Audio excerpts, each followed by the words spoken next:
मंगलम गौतमो गणी मंगलम प्रथमाचार्यो जैन धर्मोस्तु मंगलम।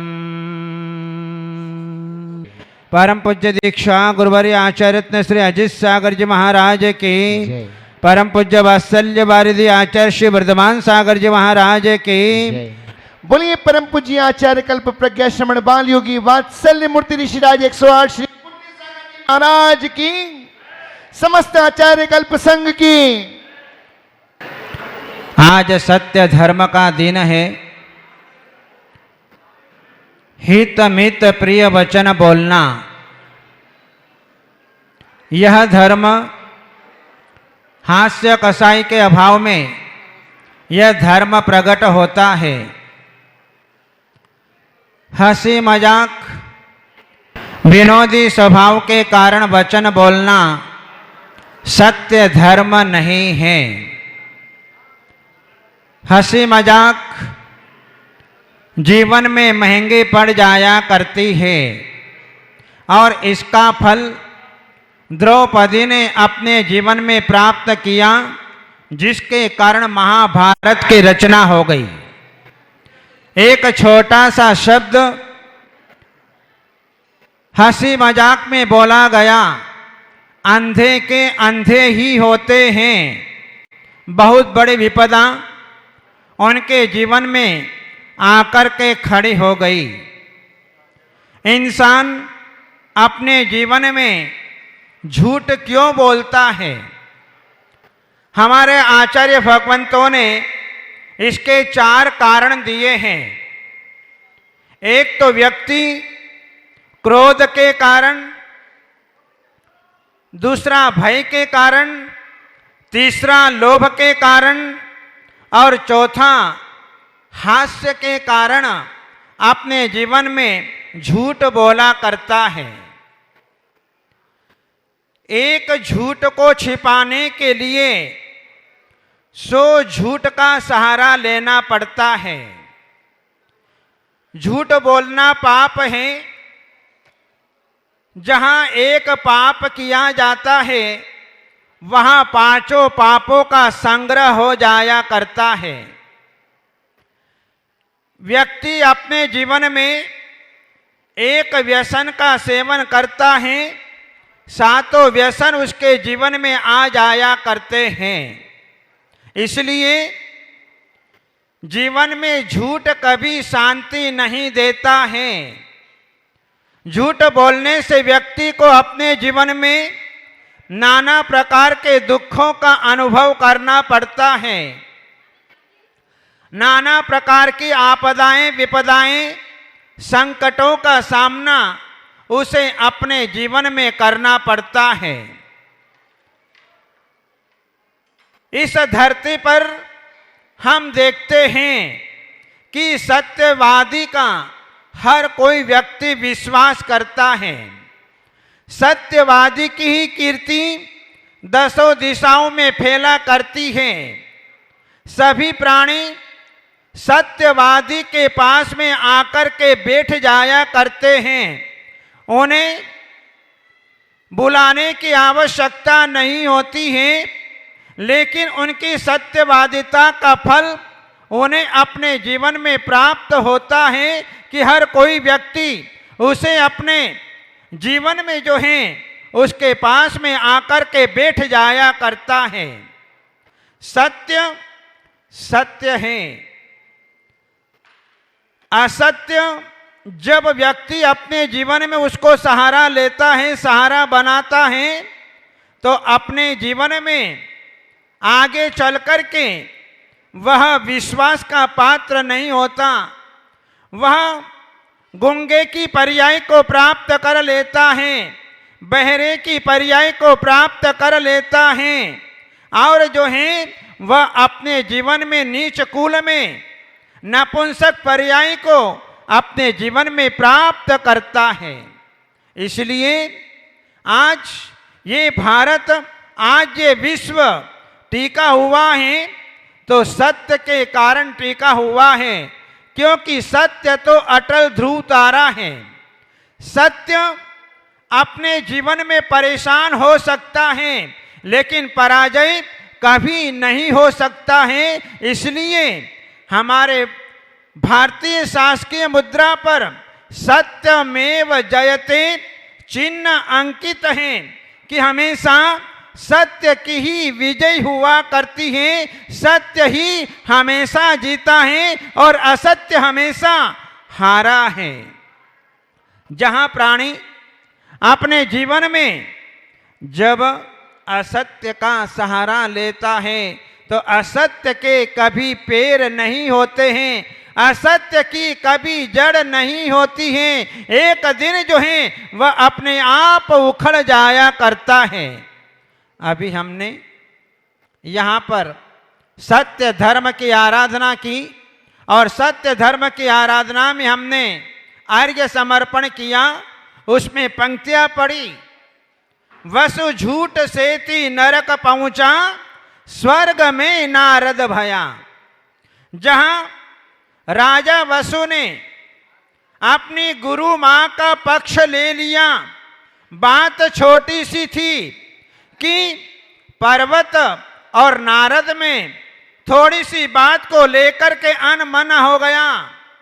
जहां गुरु ने दोनों को एक जैसा पढ़ाया था, अजर्यष्टव्यम, कि अज का अर्थ होता है पुराना धान्य। उस पुराने धान्य से यज्ञ करना चाहिए, ऐसा गुरु ने शिष्य को पढ़ाया था। लेकिन गुरु के शिष्य ने, पुत्र ने उसका अर्थ अनर्थ कर लिया। अज शब्द का अर्थ पशु लगा लिया कि पशु से होम करना चाहिए। इस प्रकार से जो है अर्थ का अनर्थ कर लिया और बस पर्वत और नारद में जो है विवाद छिड़ गया। और जो है इसका निर्णय करने के लिए राजा वसु के पास में गए। इधर गुरु मां ने देखा कि गुरु जी ने दोनों को जो है अर्थ पढ़ाया था, एक ही शब्द का अर्थ पढ़ाया था, लेकिन मेरे बेटे ने उस शब्द का दुरुपयोग कर लिया, अनर्थ कर लिया। अब क्या करूं? वह सीधे जो है राजा वसु के पास में गए और उसकी मां ने जो है, गुरु माता ने जो है वसु से कहा कि मेरा बेटा जो कहे उसी का पक्ष लेना, नारद का पक्ष मत लेना। कह करके चली आई। दूसरे दिन दोनों राजसभा के अंदर पहुंचे। उस समय राजा वसु प्रसिद्धि को प्राप्त था। उसका सिंहासन आकाश में अपने आप टिका हुआ था, क्योंकि राजा वसु सत्यवादी था। जैसे ही दोनों पर्वत और नारद दोनों सभा में पहुंचे और सभा में पहुंचने के बाद में दोनों ने अपनी अपनी बात रखी और बात रखने के उपरांत जो है राजा वसु ने अपने गुरु मां के कहने के कारण अपने पर्वत का जो है पक्ष ले लिया। और जैसे ही पर्वत का पक्ष लिया वैसे ही स्फटिक मणि का सिंहासन धरती के ऊपर आकर के गिर गया। गिरने के उपरांत अभी भी नारद ने कहा कि देखो राजन, अभी भी आप सत्य बात बोल दो, लेकिन नहीं, उसने जो है पर्वत का ही पक्ष लिया और उसके फल स्वरूप जो है वह मर करके नरक निगोद में चला गया। एक थोड़ा सा झूठ का सहारा लिया तो अपने जीवन में नरक की वेदना को अपने जीवन के अंदर जो है उसे भुगतना पड़ा। इस प्रकार से जो है सत्य धर्म अपने जीवन में हमें सत्यता को बतलाने वाला होता है। जहां हम अपने जीवन में हमेशा सत्य वचन बोलें और ऐसा सत्य भी ना बोले कि सामने वाला संकट में पड़ जाए। हम जानते हैं अंधा व्यक्ति है, लेकिन अंधे को अंधा नहीं कहना, बहरे को बहरा नहीं कहना, काने को काना नहीं कहना। लंगड़े को लंगड़ा नहीं कहना। यदि हम उसके लिए इन शब्दों का प्रयोग करते हैं तो उसके जीवन में अशांति होती है, जीवन में पीड़ा पहुंचती है, जीवन में मर्म को आघात पहुंचता है, उसे कष्ट होता है, संक्लेश होता है और उस संक्लेश में आकर के वह अपने जीवन में दुखी हो जाता है। और जब जीव दुखी हो जाता है तो सुसाइड करने के लिए भी तैयार हो जाता है। इसलिए अंधे को अंधा नहीं कहना, क्योंकि शब्द जो है बहुत संभाल करके बोलना पड़ता है, क्योंकि शब्द के हाथ पांव नहीं होते हैं। हमारी जुबान में हड्डी नहीं है, हमारी जुबान जो है अत्यंत कोमल है। इसलिए शब्दों को बहुत सोच समझ के जो है वह बोला जाता है। इसलिए हमें अपने जीवन में हित मित प्रिय वचन का प्रयोग अपने जीवन के अंदर करना चाहिए, जिससे स्वयं में भी शांति और दूसरों को भी शांति अपने जीवन के अंदर मिलती है। तो आज हमने यहाँ पर ये सत्य धर्म का प्रयोग किया है। जो प्राणी अपने जीवन में सत्य वाणी का प्रयोग करता है उसके पास में सब लोग आ जाया करते हैं, और सत्यवादी व्यक्ति की वाणी दूसरे को प्रभावित कर लेता है। उसके पास में सब कुछ प्राप्त होता हुआ दिखाई देता है। धन दौलत ज्ञान विवेक बुद्धि उसके पास में दिखाई देती है। आज जो है जो वक्ता होते हैं, आज जो ज्ञानी होते हैं, आज जो वाद विवाद करने वाले होते हैं, ये सब जो है सत्य का फल है। उन्होंने अपने जीवन में सत्यवाणी का प्रयोग किया, जिसके कारण जो है आज उनकी मान्यता, उनका आदर अपने जीवन में उन्हें प्राप्त होता है। इसलिए अपने जीवन में सत्यता का सहारा लेकर के चलना चाहिए। ये सत्य धर्म हमें अपने जीवन के अंदर उपदेश देता है। हमें अपनी वाणी को संभाल करके प्रयोग करना चाहिए, क्योंकि एक ही वाणी हमारे जीवन के टुकड़े कर देती है। ये पद की प्रवृत्ति प्राणियों के जीवन में लोभ को दर्शाती है। जहां प्रतिष्ठा, व्यक्ति अपने जीवन में अपनी प्रतिष्ठा को नहीं छोड़ता है। और चौथा कारण है आपका शेयर बाजार,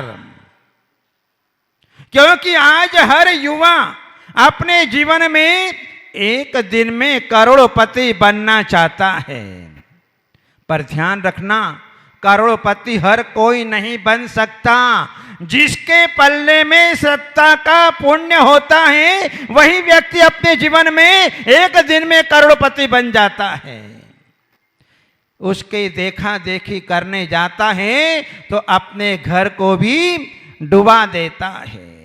और एक ही वाणी हमको जोड़ देती है, एक ही वाणी हमको दूर कर देती है, और एक ही वाणी हमको जो है पास में बुला लिया करती है। इसलिए वाणी का प्रयोग सोच समझ करके करना चाहिए। ये उत्तम सत्य धर्म हमको अपने जीवन में ये उपदेश प्रदान करता है। आज हमने यहाँ पर सहस्त्र नाम मंडल विधान की ये मंगलमयी आराधना आज यहाँ पर संपन्न की।